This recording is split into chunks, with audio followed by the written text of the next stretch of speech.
in this particular page wherein I've started writing down rather than preparing the PPTs, I really apologize for that. And you would see that the knowledge of words now is the one that we are going to focus on, and how he is he, in the sense that Vishwanath Bhatt is going ahead and discussing the knowledge of words, which he calls it as the Padagyanam. Let's go ahead and understand about it more and more. So here you will see that his focus is on the instrumental cause of the verbal knowledge. If you remember, in the earlier videos also, I have showcased that he has introduced what he calls it as the instrumental cause, auxiliary cause. He has showcased to it. So let us not forget that. And now he is entering, I should say, more into the depth of it, so that you can understand the real meaning of the instrumental cause of the verbal knowledge. So he says that the instrumental cause of the verbal knowledge takes place with the help of the perception of the words. Now the question arises,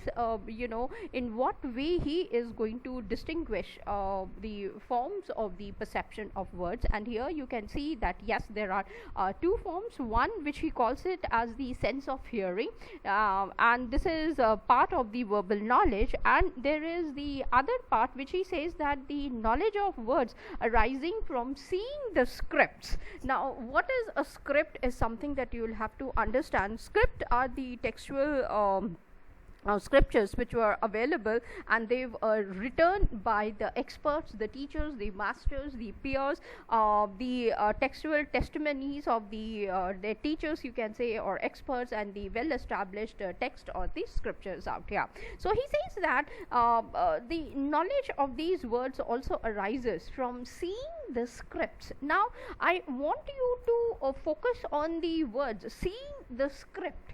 Okay, now is seeing, I have already distinguished and I have showcased to you what is the difference between seeing and perceiving. Now seeing is at the sensory level, and it is also the interplay along with the sensory the presence of the sense organs, along with the existence of soul, mind and the intellect. So you will see that all of them together are playing a major role in seeing the script, and how the students or the individuals used to proceed further and understand them more and more. So the existence of this script is present in the external world. Remember that the script is also an object for us. So here in this particular section, you would see that he is started, he began his entire discussion that yes, there are instruments which are the real causes for the verbal knowledge, and we have seen that it is through the perception, and this perception he gives it in two forms. One, by hearing, that is the verbal knowledge, and we all know how the entire chain or the process of hearing takes place. That I have showcased to you with the help of the will of God, and a father naming the child, and what happens when he calls out the name of the child, and how the denotation is taking place. That's exactly the process of the sense of hearing on one side. On the other hand, you are looking at the scriptures which are present, and I hope you know that because they belong to the traditional school of thought.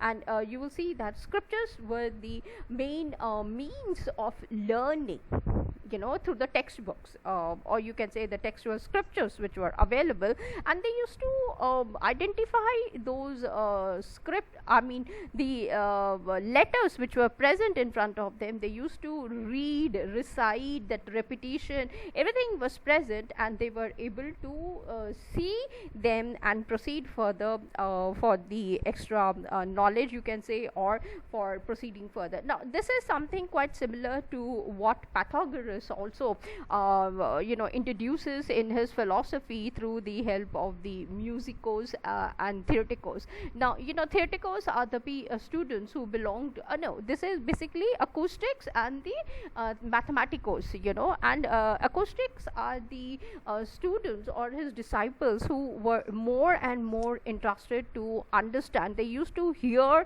their master, that is Pythagoras, and learn many things why he was taking care care of it. They were mathematicos also, from where we get the word theorems and all these things. And you will see that yes, there were those scriptures which were available, and the disciples used to recite, or they used to learn from those scriptures which were available to them, and then they used to go further with the one. However, here with Vishwanath, you will see that he is not just talking about the scriptures. However, he said that there is this knowledge of the words which arises from these scriptures, and then we will have to understand that given the scriptures in the public domain, it means that there are those experts, the teachers, the peers, the mentors who are available for the person, so that they are able to learn those words properly, and they are able to see the words and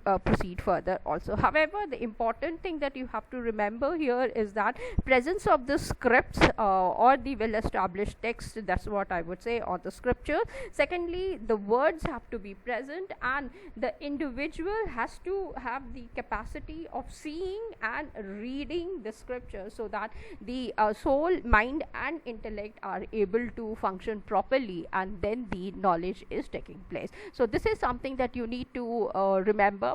And this thing is, again, if you will compare it with Austin does talk about listening. However, his focus is more on the formal instructions rather than the informal instructions. He does not. Now, even if we consider the case of the existence of the scriptures to be part of the formal schools, you can compare this part of it with Austin, and see how the two of them are differing with each other. So I'm just going to stop here in this particular discussion, and let me come up wherein we will be focusing more on the operationalism, where he talks about the causes in depth, and we will be able to understand them more. Till then, thank you, and I hope all of you will join me up. Bye.